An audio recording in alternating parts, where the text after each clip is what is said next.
Mas Adão e Eva é considerado, então, o primeiro casal. Sim, E a sim. partir dele vem todos os outros. Sim.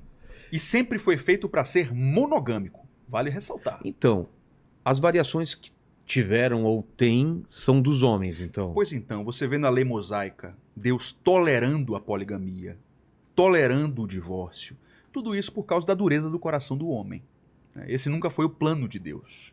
E você vê que isso é tão... Você vê profetas caindo, né? Isso. Você vê que isso é tão verdadeiro que, apesar da tolerância de Deus com a poligamia no Antigo Testamento, nunca deu certo. Então você vê que, por exemplo, o pai da fé, Abraão, ele, em certo momento, se relacionou sexualmente com outras mulheres, com a escrava de Sara, e isso deu muito errado. Jacó teve Raquel e Lia, deu muito errado. Né? Você tem Davi, que casou com várias e deu muito errado, né? Inclusive com o adultério dele com a Batseba, você conhece a história. Salomão, então, nem se fala, porque a perdição de Salomão começou com a poligamia. Então você tem um estado matrimonial esquisito, que é a poligamia, que foi tolerado por Deus, mas o plano não era esse. Porque Cristo só tem uma noiva. Né? Quando você chega nos escritos de Paulo para o seu discípulo Timóteo, por exemplo, está escrito lá, Timóteo, quando você for escolher um bispo, aí Paulo começa a dar os pré-requisitos para a pessoa ser escolhida como um presbítero, como um bispo, seja lá o que for, um cargo eclesiástico na igreja. Aí tem lá que não seja apegado ao vinho, que governe bem a sua casa, marido de uma só mulher. Então veja como a nova aliança traz um outro padrão. Não cabe mais aqui a poligamia, porque o casamento de Cristo é monogâmico. O casamento sempre foi monogâmico. C.S. Lewis tem um livro chamado Os Quatro Amores. Ele fala sobre os 4 tipos de amores bíblicos, né? Eros, Storge, Filéu e Ágape, que é o amor divino. E quando Lewis fala sobre o amor Eros, é interessante porque ele fala o seguinte, né? Todos os outros amores, você pode amar várias pessoas. Então, por exemplo, você tem um filho. Você consegue amar seu filho, você conseguiria amar outros 30. Claro. Né? Algo interessante, quando eu fui pai do primeiro, eu amei tanto Samuel, meu filho, e ser pai para mim foi tão emocionante, cara, que eu ficava me perguntando assim, quando eu tiver outros, como é que vai ser? O amor divide no meio? Eu me pergunto isso também, que eu tenho um filho só. Então, e como que é? Por enquanto, né? Por enquanto, mas como que é?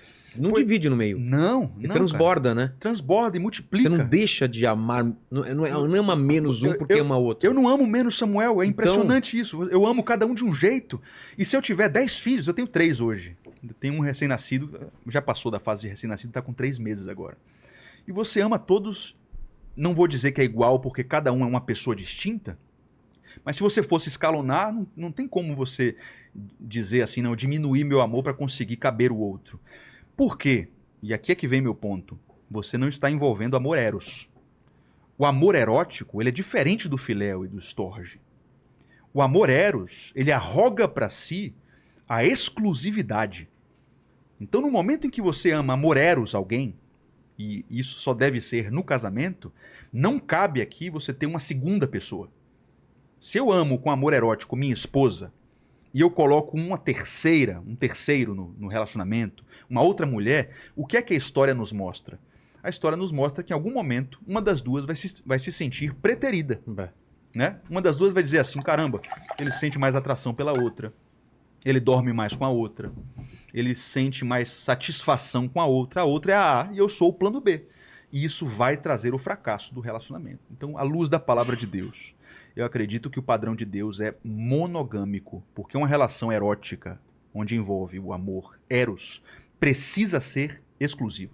Qualquer coisa que abra esse amor eros para um terceiro, relacionamento aberto, trisal, já começa a dar problema. Por exemplo... Ouviu, Paquito? Por exemplo, Vilela, me mostrem 5.000 anos de história um casal poligâmico que seja uma grande referência assim, de felicidade. Né? Pô, aquele trisal ali é uma grande referência de um amor duradouro. Os 3 estão apaixonados por décadas, 6 décadas. Não tem, cara, não tem. Você não vai conseguir achar em nenhuma civilização, exatamente por causa desse ponto bíblico aí. Se tem amor eros, como está em Cânticos dos Cânticos lá, aquele amor do homem com a mulher, satisfação corporal, porque tem prazer sexual, você precisa de exclusividade para dar certo. Você falou em amor. E muitos casamentos terminam porque viram amigos, dizem eles, né? Ah, a gente virou só amigos. Mas ser amigos não é o básico de uma relação também? Total. E eu diria que o homem casado não tem amiguinha. Sua amiga é sua esposa. Essa história de você ficar Então isso que minha mulher fala, quem que são essas suas amiguinhas, ela tem razão. corretíssima. Tá vendo?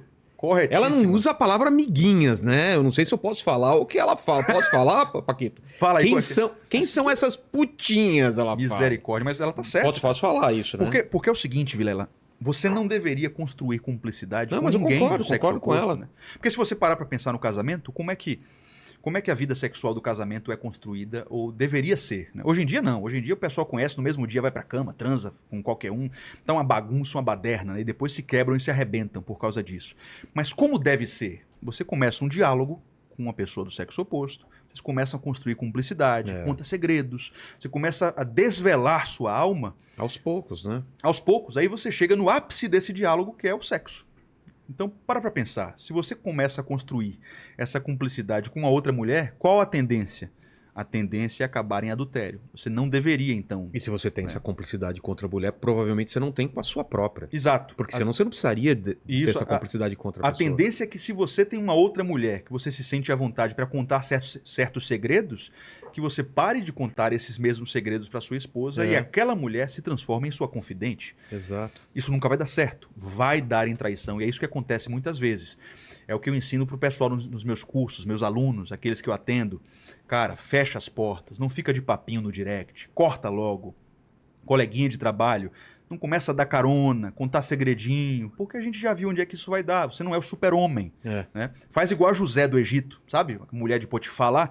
Viu que vai dar ruim? O que aconteceu? José do Egito, quando ele foi vendido como escravo, ele foi trabalhar na casa de um cara e a mulher começou a assediá-lo. Ele viu que ia dar problema, ao invés de tentar resistir, ele saiu correndo, inclusive a mulher segurou a capa dele e ele arrancou, tirou a capa e a capa ficou na mão da mulher. E ele saiu correndo para não pecar. Ele fez a coisa certa. Um homem de Deus não deve tentar resistir à tentação sexual. A Bíblia nos ensina a fugir desse tipo de tentação. Tanto é que depois ela mentiu e disse que ele tentou assediá-lo, mas era mentira. Ele foi preso por causa disso. Então, muitos casamentos hoje estão destruídos por causa desse vacilo. Então não existe amizade entre homem e mulher. Depende do que é que você chama de amizade, né? De forma didática, eu costumo dizer que o que nós chamamos daquela amizade filéu mesmo, assim, de cumplicidade, genuína, que troca intimidades, segredos e que desenvolve um relacionamento íntimo, você só deve ter com o seu cônjuge. Né? Outras pessoas do sexo oposto, a história nos mostra que isso dá problema. É claro que se você chama pessoas que você tem um bom relacionamento de amigas, poxa, aí tudo bem. O que é amiga pra você? Por exemplo, vocês dois podem ser amigos de um outro casal. Exato. E aí você vai dizer, não, fulano é minha amiga. Mas a sua amizade de verdade com aquele casal é com o homem, não com a mulher. Fica meio estranho, né?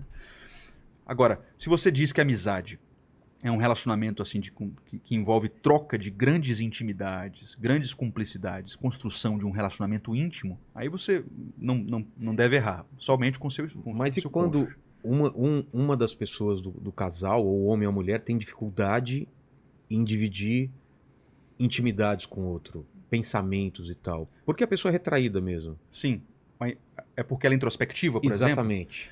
Pois é, mas aí não tem desculpa ela fazer isso com outra pessoa, né? Ah, sim, sim. Porque ela continua... Mas se ela não fizer com outra pessoa, isso também não é ruim pro relacionamento? Ela ruim. Não ter uma cumplicidade também? De guardar pra ela, né? Sim, e aí o cônjuge vai sentir essa necessidade, né?